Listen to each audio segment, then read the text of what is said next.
मुन्ना को ढाबा खोले अभी थोड़ा ही समय हुआ था कि शहर से दो लोग पैदल चलते हुए वहां आते हैं। वे कनक चाचा का ढाबा ढूंढ रहे थे। वे दोनों कोई और नहीं बल्कि बैंक के कर्मचारी थे। भाई सुनो, क्या यही कनक का ढाबा है? जी साहब, पहले उन्हीं का था, पर अभी कुछ दिनों से इसे मैं चला रहा हूँ। कनक चाचा तो किसी काम से 1 महीने के लिए शहर गए हैं। कोई बात थी क्या साहब? देखो भाई, हम बैंक से आए हैं और ये नोटिस है। कनक ने ये ढाबा खोलने के लिए बैंक से लोन लिया था, जिसकी ब्याज की किस्तें अभी तक बाकी हैं। उन्हें 1 महीने का वक्त मिला है। अगर समय पर पैसे नहीं चुकाए गए तो ये ढाबा सरकार का हो जाएगा। बैंक इस पर कब्जा कर लेगा। क्या? मुझे तो इस बारे में कुछ पता ही नहीं था साहब। हम तो बस गरीब लोग हैं। उनसे कुछ दिनों के लिए ये ढाबा मांगा था। वैसे साहब, आप इतनी दूर से चलकर आए हैं, मैं आपकी क्या सेवा कर सकता हूँ? सेवा क्या करोगे भाई, पर सच बताए तो तुम्हारे इस पतीले से फिश बिरयानी की बड़ी लाजवाब महक आ रही है। इस बारिश में भूख भी जोर की लगी है। कम से कम 1-1 प्लेट हमें भी खिला दो। अरे बिल्कुल बिल्कुल साहब, आप बैठिए तो सही, मैं अभी लगाता हूँ। मुन्ना तुरंत दोनों के लिए गर्मा गर्म फिश बिरयानी की प्लेट लगाता है। दोनों जैसे ही पहला चम्मच मुंह में डालते हैं, दंग रह जाते हैं। भाई वाह, गजब का स्वाद है। ऐसा स्वाद तो मैंने शहर के बड़े बड़े होटलों में भी नहीं पाया। क्या महक है, और हर एक चावल का दाना बिल्कुल अलग अलग है। और ऊपर से इस मछली का स्वाद तो लाजवाब है। सुनो भाई, तुम फिक्र मत करो, मैं शहर जाकर बैंक मैनेजर साहब से बात करूंगा और कनक के लोन का समय थोड़ा और बढ़वाने की कोशिश करूंगा। पर तुम अपना ये ढाबा बंद मत करना भाई।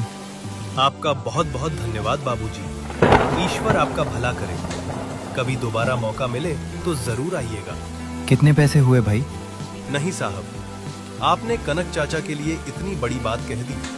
मेरे लिए यही बहुत बड़ा उपकार है। मैं आपसे पैसे नहीं ले सकता साहब। बैंक वाले मुन्ना की सादगी से खुश होकर बिना पैसे दिए मुस्कुराते हुए वहां से चले जाते हैं। देखते ही देखते दोपहर होने लगी। बाहर रिमझिम बारिश हो रही थी और मुन्ना के ढाबे पर फिश बिरयानी खाने वालों की लाइन लगी थी। उधर दूसरी तरफ माखन लाल अपने ढाबे पर अकेला बैठा मक्खियां मार रहा था। वो गहरी सोच में डूबा था कि आखिर पूरा गांव गायब कहाँ हो गया। आखिर इस सुंदरपुर वालों को हो क्या गया है? इस बरसाती मौसम में तो मेरे यहाँ पैर रखने की जगह नहीं होती थी। आज एक भी ग्राहक नहीं आया। 1-2 दिन तो ऐसी भीड़ लगी कि मजा ही आ गया, पर पता नहीं किसकी नजर लग गई। वो सोच ही रहा था कि तभी उधर से उसका एक पुराना और पक्का ग्राहक जग्गा गुजरता है। जग्गा को देखकर माखनलाल उसे आवाज लगाता है। अरे ओ जग्गा भाई, जरा इधर तो आना।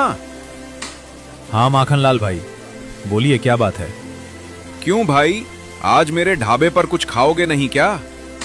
अरे नहीं भाई, मैं तो अभी अभी पेट भरकर फिश बिरयानी खाकर आ रहा हूँ। क्या? फिश बिरयानी? क्यों, तुम्हारी बीवी ने आज घर में बिरयानी बनाई थी क्या?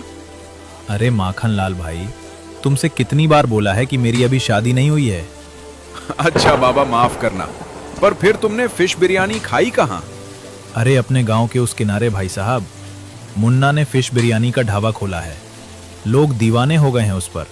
ग्राहक टूटे पड़ रहे हैं वहां। आपस में मार करने पर उतारू हैं कि पहले मुझे दो, पहले मुझे दो। मुन्ना बेचारा प्लेटें देते देते पागल हो गया है।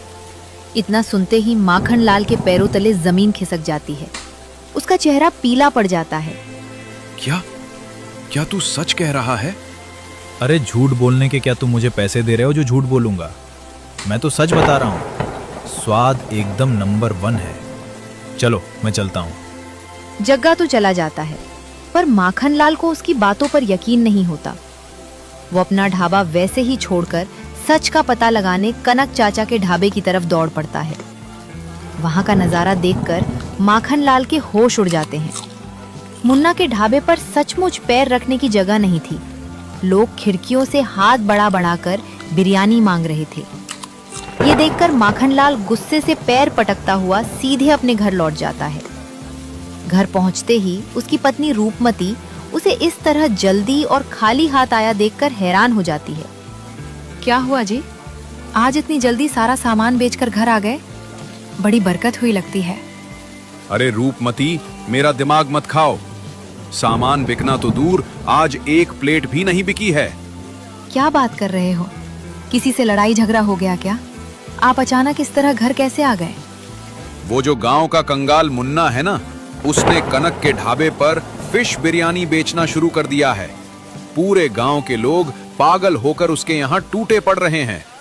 अरे मैया, अगर ऐसा ही चलता रहा तब तो हमारा ढाबा बंद हो जाएगा और हम दाने दाने को बर्बाद हो जाएंगे जी। कुछ करिए। बर्बाद? नहीं रूपमती, मैं बर्बाद नहीं हूंगा। बर्बाद तो मैं उस मुन्ना को करूंगा। बस तुम देखती जाओ कि अब मैं उसके साथ क्या खेल खेलता हूँ। अगली सुबह माखनलाल गुस्से में पैर पटकता हुआ सीधे कनक चाचा के ढाबे पर पहुंचता है, जहां मुन्ना अपनी दुकान खोलने की तैयारी कर रहा था।